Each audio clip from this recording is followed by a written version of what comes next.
Hey, good morning, everyone. We're here at Behind the Scenes at Your Teen, and today we thought we'd talk about expectations. You can't live with them, you can't live without them.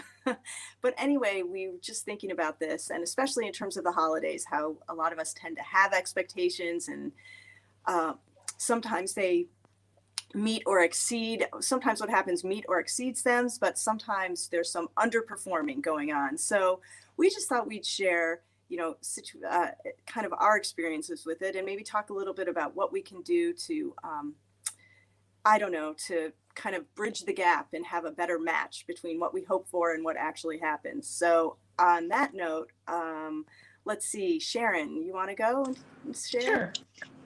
Well, I feel Okay, like Emily. this has changed as my kids have gotten older. I have two teenagers now, one younger. When they were younger, it used to be, in terms of holidays, I would always be surprised when somebody got sick right on the holiday or the day before and had the fever. But it seemed to happen at least 50% of the time. And then we couldn't go to the Christmas gathering or whatever. So I got used to that. And then that seemed to sort of fade as the kids got older because, I don't know, they got all the germs or something. And then for the first time, I had a teenager who didn't want to decorate the Christmas tree. And it used to be the biggest deal. You know, everybody's so excited. We got the tree. Everybody's can't wait to put the ornaments up. And then I had a child who said, nah, you know, you can do it without me. Just keep my ornament, my special ornament to the side. I'll do it later. And it's like, ah. But, I think it's like every time these things happen, we have to get used to what new expectations are going to get broken. Emily? Hi, everybody. I think for me, it's not just one. I can't really think of a particular instance this morning, but what I think I've learned as I've gotten older is just that I am a person who, if I'm not careful, the anticipation will be more fun than the actual event. And so I've learned that about myself, and I just try to have like an internal conversation before travel, before holidays, to just like make sure to really focus on the event, whatever it turns out to be, and not get so caught up in the expectations. It's a work in progress, clearly, but I will go to Eka. Good morning. Mine is kind of silly, but I have two daughters and I have two nieces, and forever we would buy my sister and I would buy the girls for Easter matching dresses and for Christmas matching dresses, and they always wore matching everything. And then we'd get them matching pajamas. And I would have this expectation that, into their teens, they would all wear matching dresses and all wear matching pajamas. And we would, coordinate everything. And of course they would roll their eyes and be like, seriously? And so I gave up on the matching dresses, but I still tried the matching pajamas. And my husband would say, for two girls who wear boxers and ratty t-shirts to bed, you really think like pink paisley flannel pajamas is going to cut it? So that was kind of hard for me because I always liked those pictures. So I've learned now that I just get them boxers from Old Navy, and, then I try to coordinate them. So that's my story. So I'll send it over to Mindy. Good morning. Thanks, Eka. My expectation is every year I'm going to start early. I'm going to have things done. The gifts between my three boys are all going to be equal. Not that they have to be equal, but no one. And I'm going to, every year.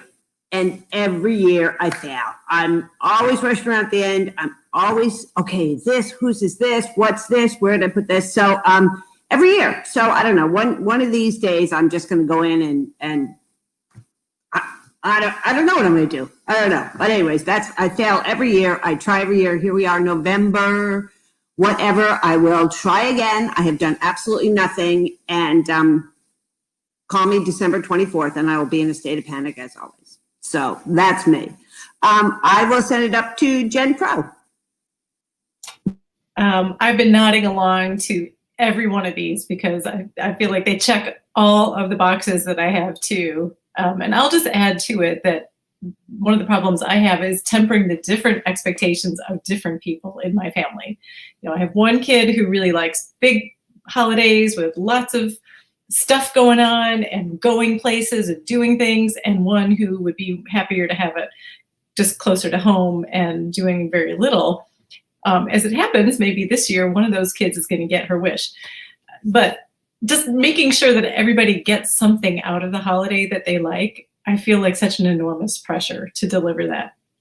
And I don't really know how to give ourselves a little wiggle room on that. But maybe this is the year that we need to just sort of set the expectation bar a little lower and say, it's not going to be the holiday any of us thought we were having. Let's each think of one thing that is really, that would make you happy with this holiday, how we celebrate, and let's try to honor at least one thing for each person in our family. So check back with me after the holidays and see how that worked out. But that's the game plan I'm going with at this particular moment. I'm going to toss it over to Sue. I'm going to give it to Jessica because I'm going to end. All right. Hello. We have reached the age where the youngest generation, which is still currently my generation, have all kind of hit adulthood. So every single year, particularly Thanksgiving, which is like the big one in my family, somebody's not here. It's always like, oh, such and such couldn't get off of work for Thanksgiving. And then the next year, like, oh, somebody else is spending it with their girlfriend instead of coming to like the big Thanksgiving. There was one year where I couldn't go, and that was devastating. And, we're all thinking like, this is it. This is finally the year where every single member of the extended family will be there, which is definitely not happening this year. This is not the year for that, but, maybe next year. We'll see. Sue?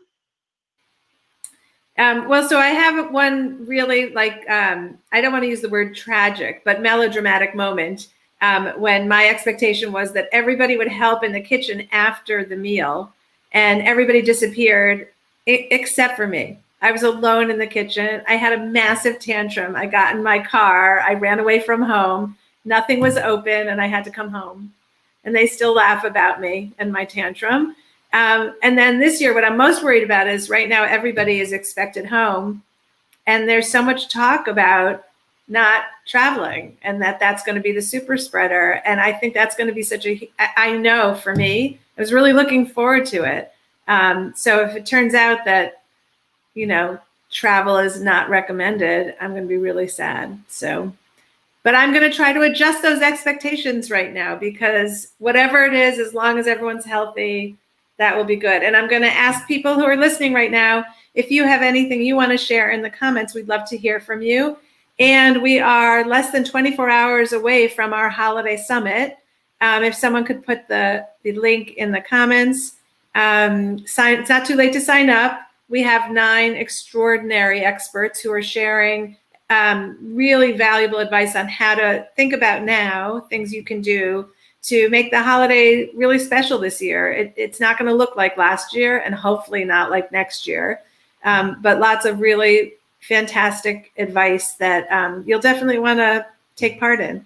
And lots of fun on Facebook also. There's a private face group associated with the people who sign up, and there will be lots of surprises and fun in there. So join us. And if you have any comments, we'd love to hear from you. Thanks for being with us.